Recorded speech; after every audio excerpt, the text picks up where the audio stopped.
If needlework is your passion, whether you're stitching by hand, machine, or mixing it all up, you're going to want to hear about the Mr. X Stitch Contemporary Needlework Prize 2025.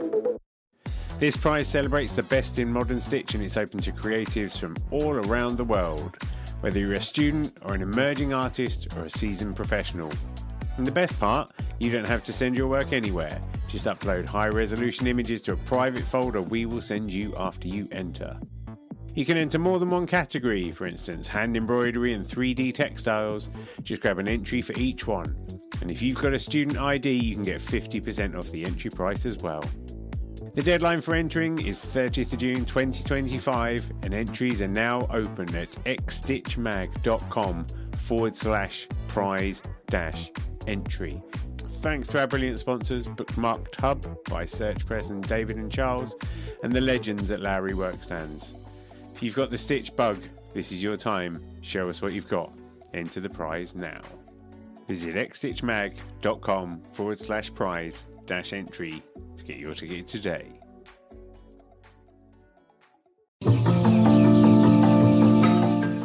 Welcome to NeedleXChange, the podcast that stitches together the vibrant world of embroidery and textile art. In this episode, I'm talking with Harriet Riddell, a UK-based artist whose free motion machine stitches capture the essence of people, places, and stories. In this episode, Harriet shares her journey from discovering her love for free motion embroidery to taking her sewing machine around the world. From bustling Indian markets to the peaceful woods of the UK, Harriet has stitched in some of the most unusual places. Along the way, she tells us how she innovates with techniques like slap applique and how she uses unconventional setups like her bicycle-powered sewing machine to bring her art to life. If you love hearing about the intersection of adventure and creativity, this episode is for you.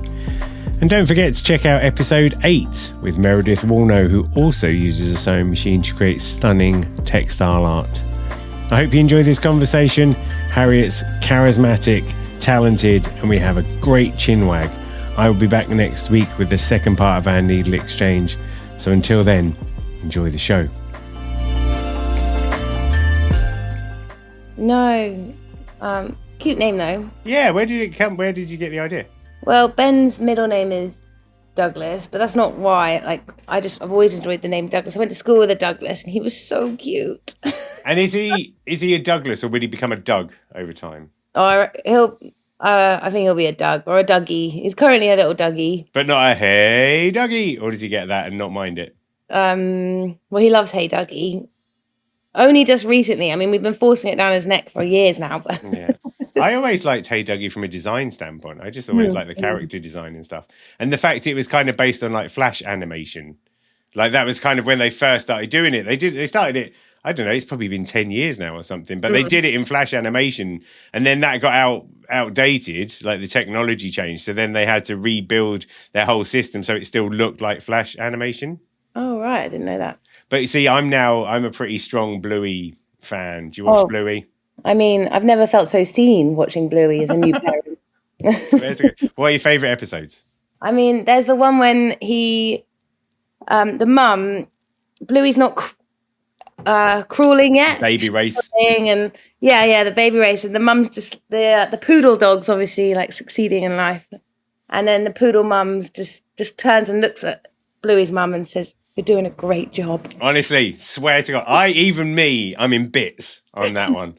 I swear to God. But that's why it's so good, isn't it? People don't really understand it unless they try it. But I was explaining to some friends of ours the other week who came round. They sort of like Bluey. They got a son called Remy who's about 4, and they weren't quite in the Bluey zone. But I was like, here's some episodes you got to watch. And I made them sit down and we watched Flat Pack, which is the one where they're building a swing, but it's also about evolution, and it's about like and reaching back and touching like the hand on the Sistine Chapel and all that. So we watched that. I'm like, see, that was really nice, wasn't it? And then we watched Sleepy Time, which is my ultimate it's going to make me cry one, which is the one where Bingo's going to sleep and she's dreaming about space and her mum is the sun and she's like, remember, I'll always love you. no matter where I am. And if you're not, you got to find that one. It's a killer. It's a killer. So then I'm like literally just crying with Flora in front of me, wiping my eyes on the back of her t-shirt.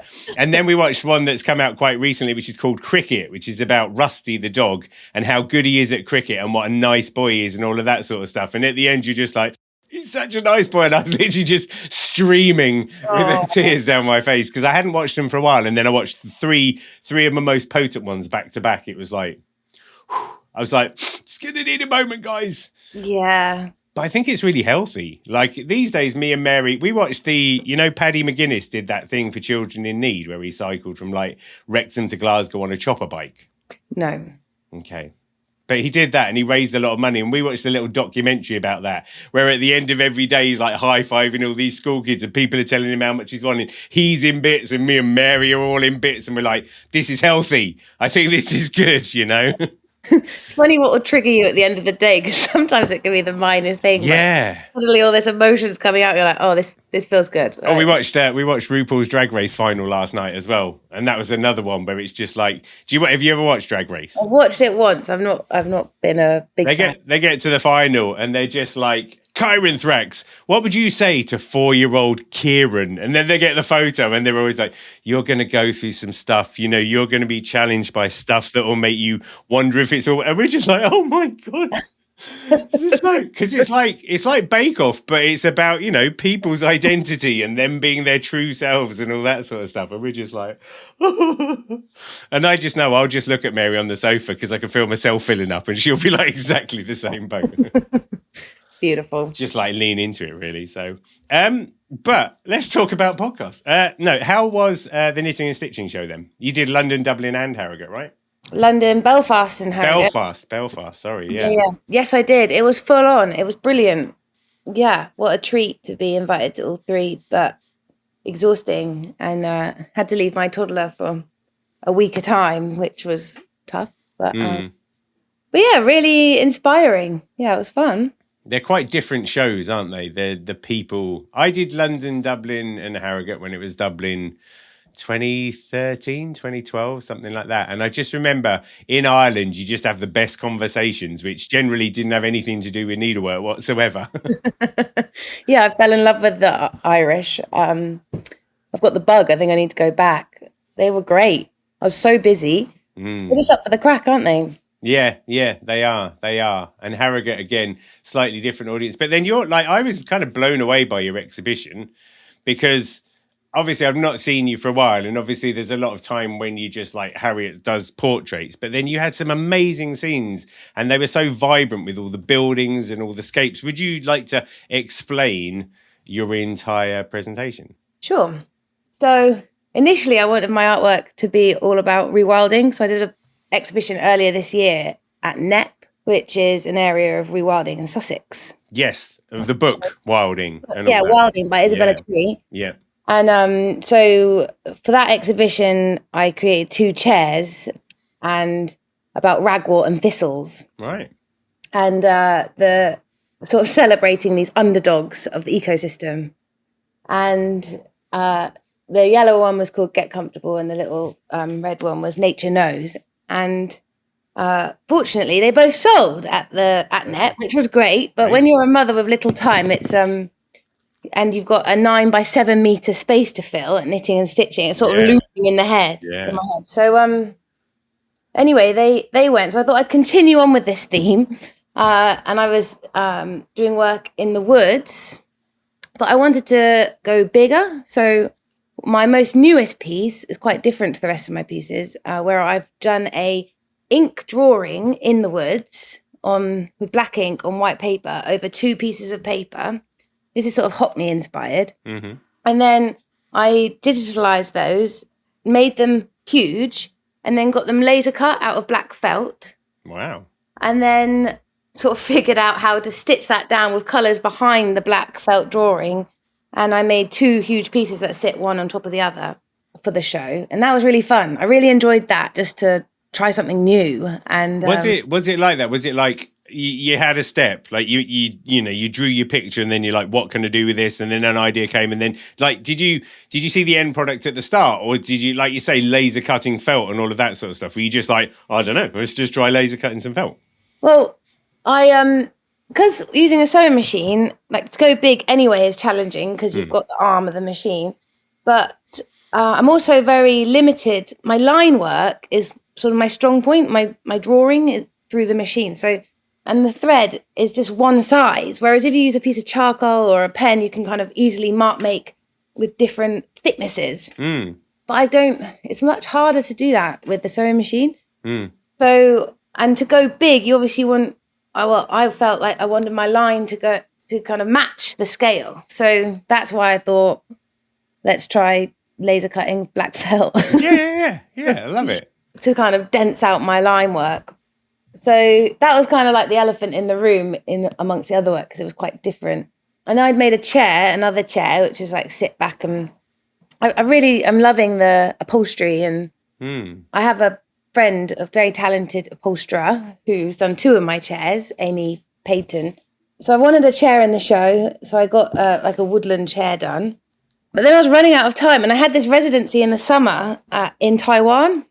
Of course. Yeah. And they wanted me to document the rehearsals of a religious procession. Right. And I was really hoping that this religion or the god they were celebrating would be something to do with nature, so I could tie it into the show. But it was all about business and money. Okay, right. This guy, he's called Lord Guan. Is he a modern god by any chance? Yeah, right. He's fairly modern in terms of the godscape. Yeah. But he was a real man, and he succeeded in everything. He was very good at fighting. He was very smart at school, and he did very well in business. So people really highly revere him, because if they pray to him, then it brings good fortune on them. But there was no real link to nature, and I made quite a few pieces there, and I was running out of time, so I had to change my exhibition. I called it A Sense of Place. Yeah, very good. Good covering, yeah. I thought that could encompass anything. Anything. And I guess for me, my work is about capturing a sense of place and a time and a moment, and I'm really sitting in it. And so my other pieces, I take my sewing machine out, like the ones in Taiwan, and I sit and illustrate what I see and hear there and then. So during the rehearsals, they were all in the nighttime, because everyone goes to work in the day, and then they get together and they wear these big puppet suits. And I got to get in one of them and practice swinging my arms. Quite enjoyed that. And stitch that as I see it. So I made like a 3-meter long piece, which started off quite neat. But then I realized we just need to throw stitches down. So I was just like trying to capture everyone and anyone. And they love to see that sort of the work come alive in front of them, and see themselves immortalized in thread. So, and then I did a piece kind of reflecting on my memories of those night practices. And I had this one experience there where, so they let me play around with the puppets, but they had the dragon dance. And I was really excited to try this, because it's like, you might remember from Blue Peter, there's like a long line of people, and they're all holding a part of the dragon, and someone's at the front. Yeah. Like formations, and run around in sort of figures of 8 and stuff, and it goes up and down and up and down. And I used to be a hula hooper, and I used to be in a hoop troupe. And we do sort of these formations and funny kind of hula hoop choreographs. So in me, I was so excited to have a go at this dragon dance, but they wouldn't let me have a go because I'm a woman. And Taiwan is a very liberal place, I've got to say that. Like, I felt so safe as a woman. It didn't strike me as like huge inequalities between man and women, unlike other countries I've been to. But I was so shocked that I wasn't allowed to play with the dragon because I'm a woman, and it was an old rule within their religion. But no one else seemed to really care. The women didn't care. I felt like I cared for everyone there. Like they're just so used to. It's just not what they do. You're like the emperor's new clothing, aren't you? You're like, there's something wrong here, and they're like, what are you talking about? Yeah. So I left feeling like kind of sad about that. I asked like why, and it's all down to women having periods, and like that makes us dirty people apparently in old Taoism religion, Right. which of course is ridiculous. And I was like, what?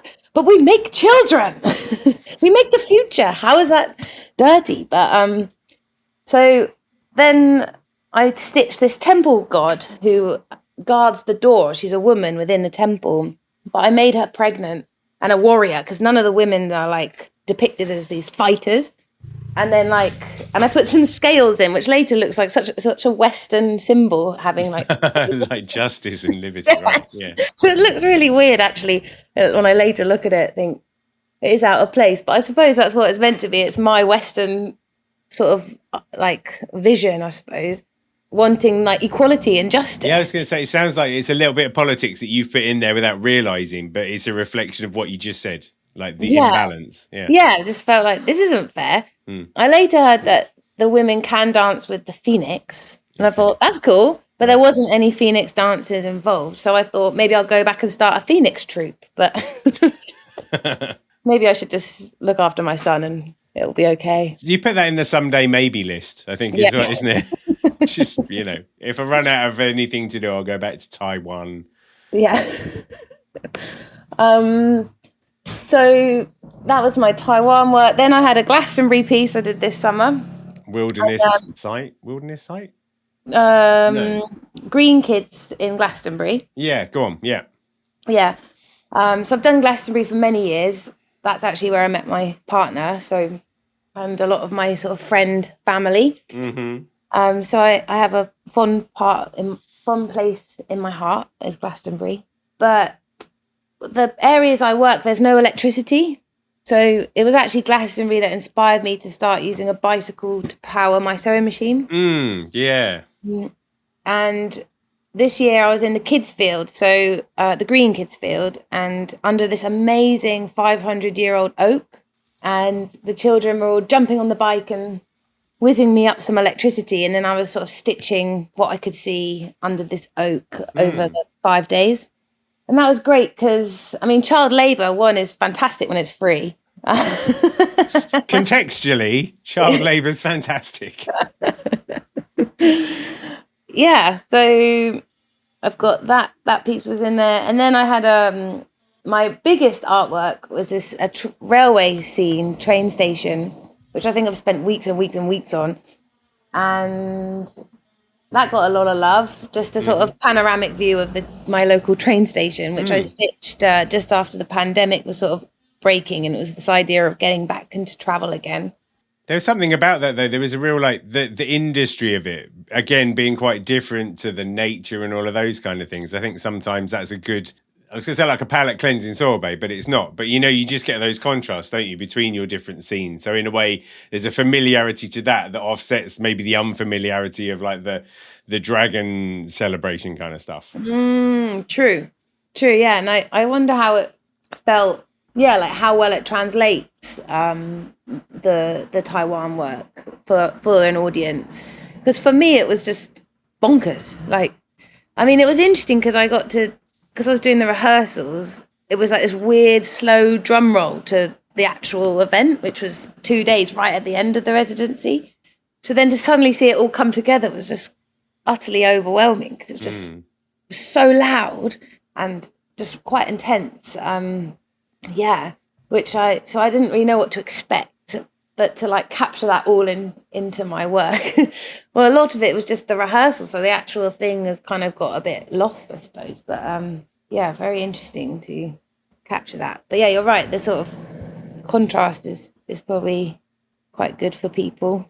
There's there's other artists. There's an artist called Gillian Bates who I've often admired. Similar, machine embroidered, but she does these little snapshots of the English vernacular. She lived in Eastbourne. I think she still lives there. So there's lots of seaside scenes, but not like your cliche ones, more like these little moments that people see, or maybe a bowling green, or maybe someone slightly being attacked by a seagull. But those moments that are captured, the same with your work, they've got a value, they've got an importance. And so the reason, it's not to worry about what people think about what you've captured, it's for people to be amazed that you've captured it and for it to be sufficiently valuable to merit being captured in the first place. Does that make sense? Yeah, true. It's sort of shining a light on the mundane, or it's sort of finding art in the everyday. With any of these documentary things, needlework takes time. And so if people are going to spend time making a thing, then it's got to be worth making. Now, yours is quicker than the average. I mean, yours is crazy quick because of your mad skills. But it's like anybody that makes anything, if they're going to go, I'm going to immortalize this, it's got to be worth immortalizing it. And what I love is when people do it. We had the Mr. X Stitch Needlework Prize, and one of the second place winners, one of her pieces was a guy tasting the food he was making in a restaurant. Those little moments are beautiful. I can think of a few other people in my head who've just got captured. Oh God, I'm just rubbish with names at the moment. I'm just going to write down Gillian Bates because I need to remember her name. I do recognise her name. I need to look up her work. I've got a picture of hers in our bathroom because she's done some shots of Brighton, which is where my grandparents grew up and stuff. And nice. I mean, it's probably getting damp and mouldy over time. Don't put it in your bathroom. But some originals. Yeah, but it's any of these moments, these little bits of the vernacular, because we always document the big things, but the big things aren't real life in a way. They're covered by loads of people's opinions and this and that and the other. Where the fact that you've got somebody being attacked by a seagull who's stealing a chip, or some of the work that you've done, or just a railway station, on an average day. Rosie James and her machine embroidered pieces of people waiting. It's waiting around. I love her work, yeah. Yeah, but it's that same thing, isn't it? There's a real niceness in capturing it. I think I'm going on one now, you can tell. Our photographing culture with our phones means that we've devalued in some ways the importance of taking photos because we can take 100 in a heartbeat. Yeah. So it's almost like what you're doing, that kind of documentary increases in value because you can't bang out 100 shots of yours in a heartbeat. No, of course not. Yeah, it's hard. Textiles is just, it takes time, doesn't it? I mean, I realised that since having a child, I'm like, I must make my work faster. I must make more work faster. And it doesn't work like that. You can't make your work faster. And in fact, maybe you need to take slower, and I want to go bigger and better. And actually that means a lot more time. And then within that becomes more risk as well. Because if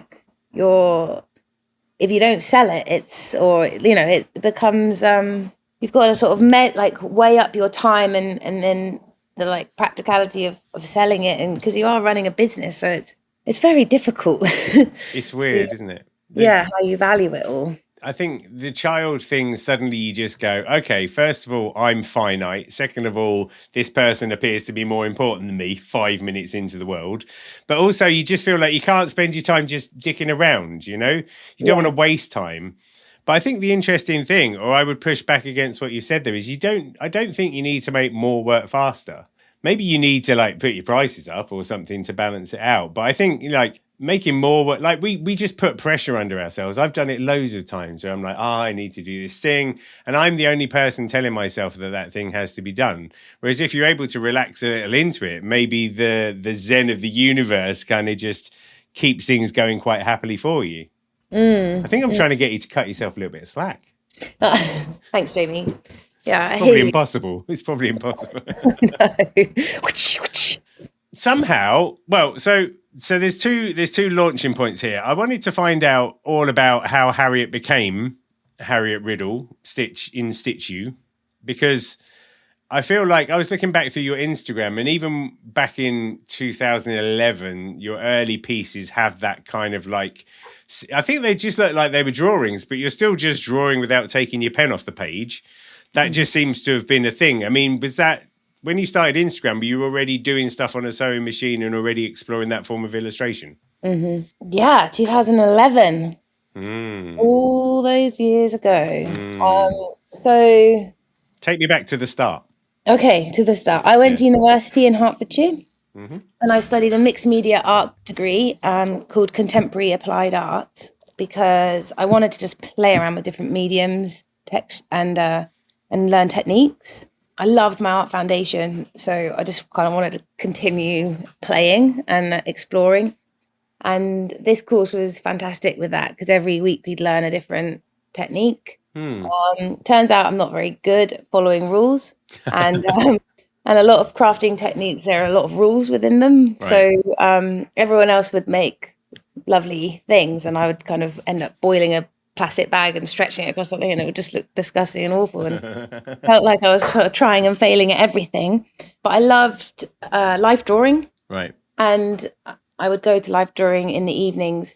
And I went to an exhibition called Lost in Lace in Birmingham. Right. It was a fantastic exhibition looking at kind of contemporary ways that lace could be. Mm-hmm. And that brought me back to the sewing machine. So I say back because my gran taught me free motion embroidery when I was about 10. Wow. Cool. And my mum taught me how to use a machine when I was about 5. So I was always kind of a textile girl. Mm. But of course, it's like an indoor subject. And I always loved to be outdoors, which is why I was sort of weaving willow and making weird sculptures outside. Thank God I found the stitching. And so I started to draw with a sewing machine, writing indoors, outdoors in dissolvable fabric to try and make a sort of lace. But that I'd wash it away and it became a big bundle of thread. And some engineering needed. yeah.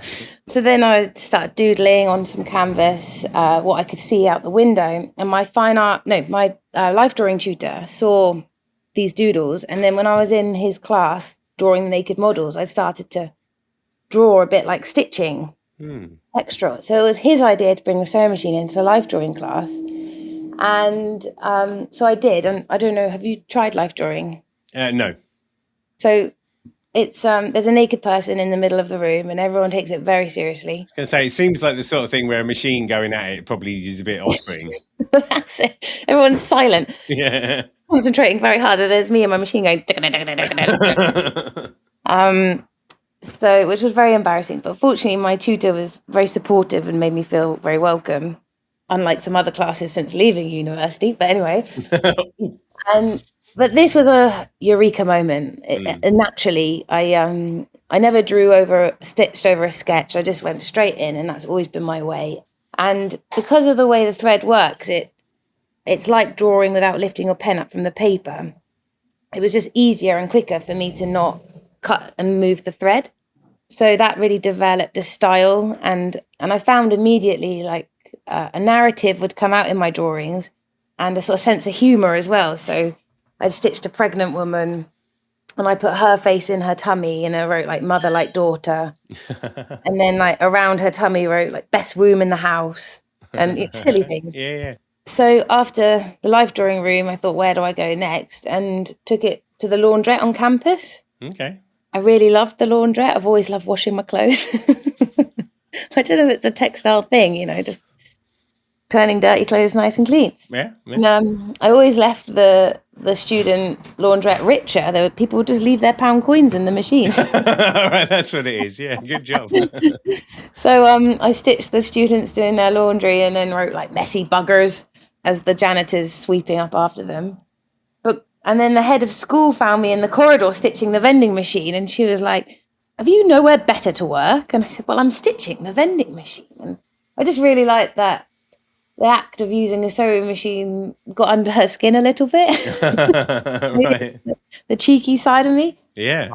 So then I realised I just needed a table and a chair and a plug socket. So I was constantly looking for plug sockets because that's how you make the sewing machine work. And took my machine to cafes and pubs, on the train. On the train? I bet that got some looks then.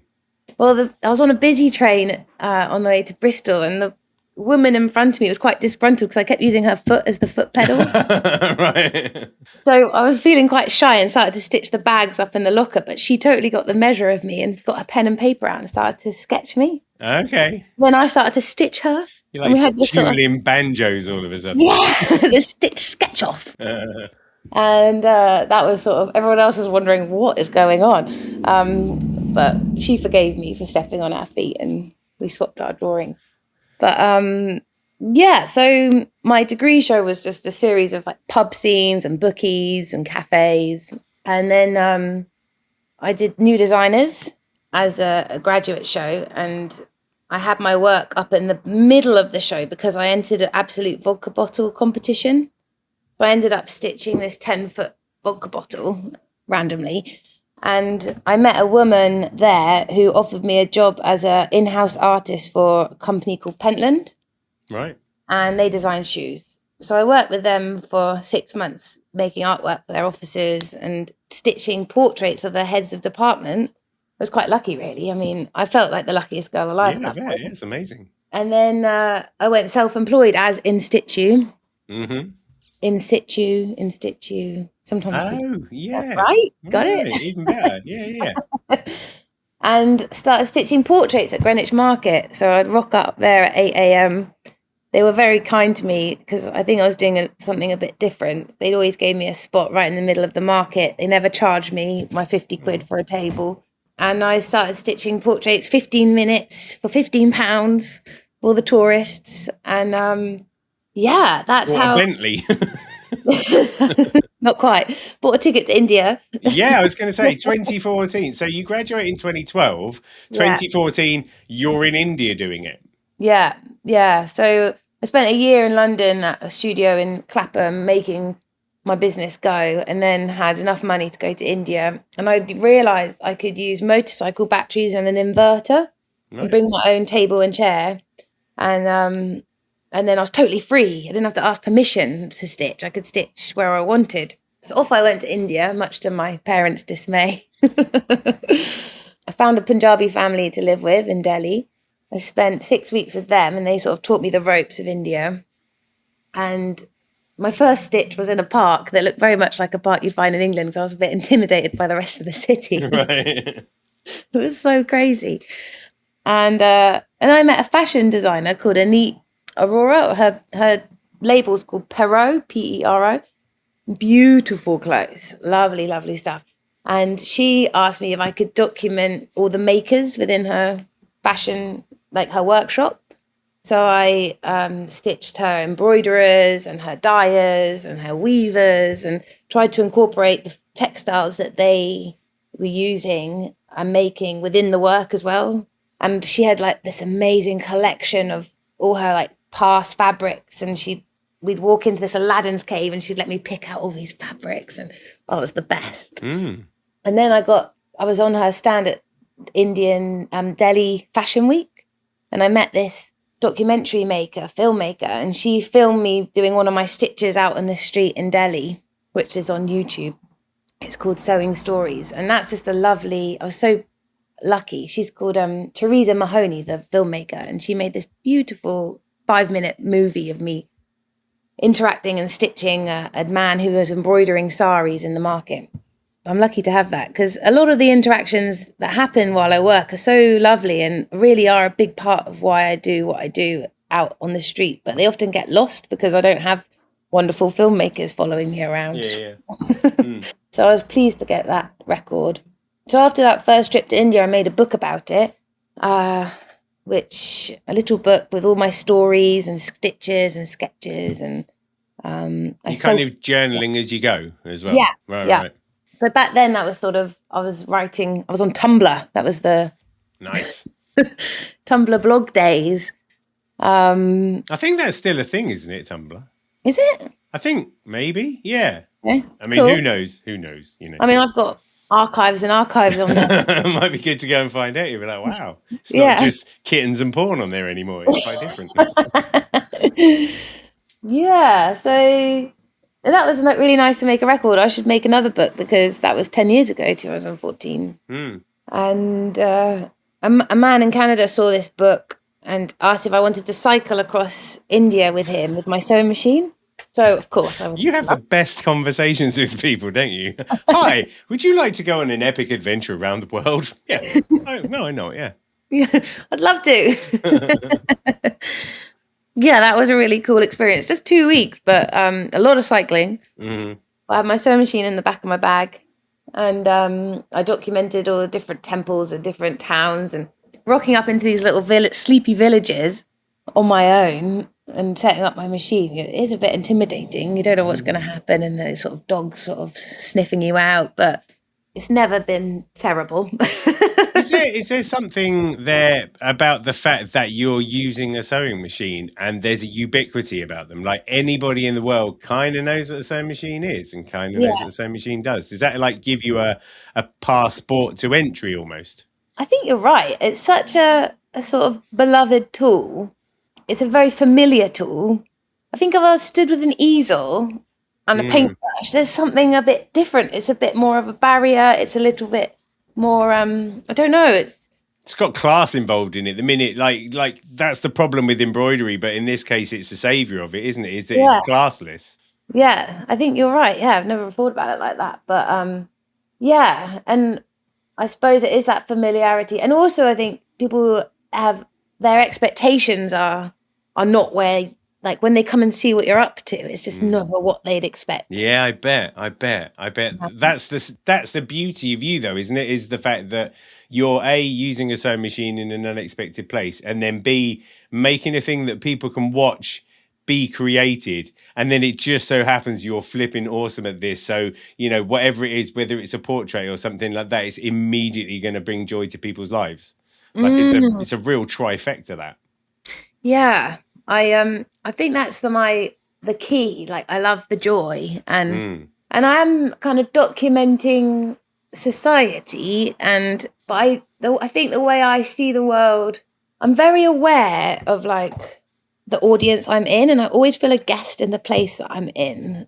So I think I'm quite delicate and careful with, like, I never want to take the piss out of someone's home, or, you know, like I don't quite get my teeth into things aggressively. That's not really my style anyway. I don't see the world like that.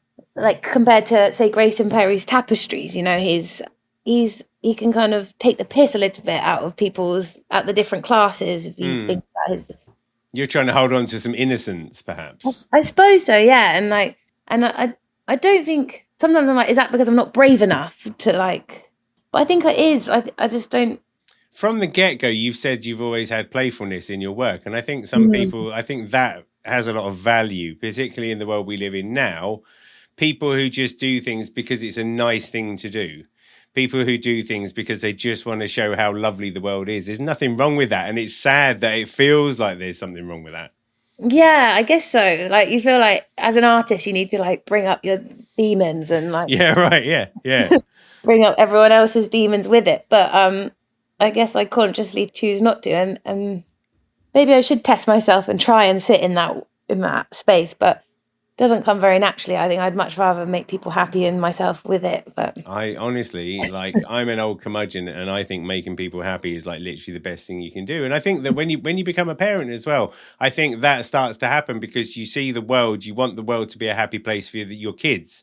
So you don't want to walk down the river. Like I just took Annie and our dog for a walk down the brook before coming here. I didn't want to go, oh, look, the river's full of crap or whatever. You just like, look how fast it's flowing, and that's the difference. But I also think there's something about like being a documentary artist. You document people with your portraits, and you document places. Like you say, you're not putting your opinion on it. It's kind of like there's an aloofness. But so the thing is though, so you went to India. As far as I can tell, looking at your Instagram, you've pretty much traveled everywhere around the world now doing this. Not quite, but hopefully by the time I'm old and frail, I would have. Where have you been? India 6 times. Love India. Been to Kenya 3 times. South Africa, Taiwan a few times. Vietnam, Canada, America, France, Switzerland, Sweden. Like, it's pretty incredible to have been able to do that, and to like, I'm interested to know how you've been able to like afford it, which sounds it's a crap question to know, but somehow you've managed to make a business model that means that you've been paid in some form or other to do all of this, right? Like, yeah. That's really smart. How have you managed to do that? I guess my number one key tip is I've never lived in a traditional house. Like, I have never, since being a actual grown up, after graduating, I've always lived in unusual accommodation. Now, I'm just for a second, like before we started this conversation, you were like, I'm trying to think of something interesting to say about myself. I'm just writing that down. What have you lived on a narrowboat? That's what seems to spring to mind. No, never lived in a narrowboat. So I lived in a nursing home, not a nursing home anymore. Okay. I worked in a nursing home for 4 years while I was studying.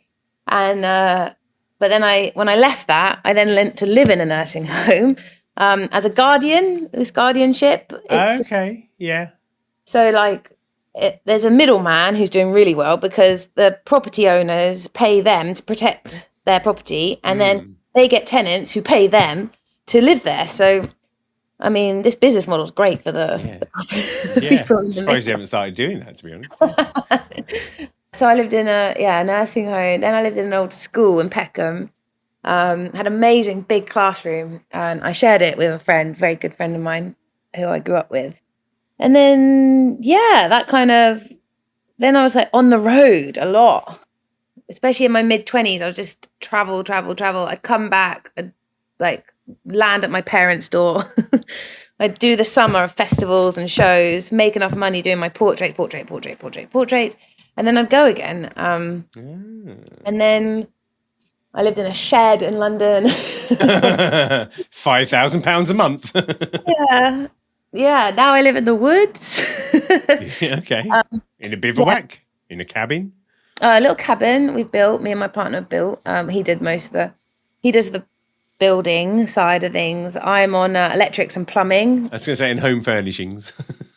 Yeah, so when we don't have any stopcocks actually because our loo is like a compost loo, and we're totally off grid. So I'm on I don't have a fridge 6 months of the year.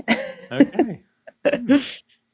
Yeah, so you sort of strip yourself of what some people might say luxuries, but it kind of gives you a lot more freedom, which in my head just balances out in so much more of a better way. Yeah, but now I have a child and overheads of like whether you like them, they just start mounting up, don't they? So yeah, you need to build a garage in the woods, and you may need to put a loft in the cabin, and then you'll just fill that with crap, and you won't understand how it's happened. Yeah, that's it. I mean, as an artist, that's what we do, isn't it? Just we fill space. Yeah, we do. Give us a space, we'll fill it.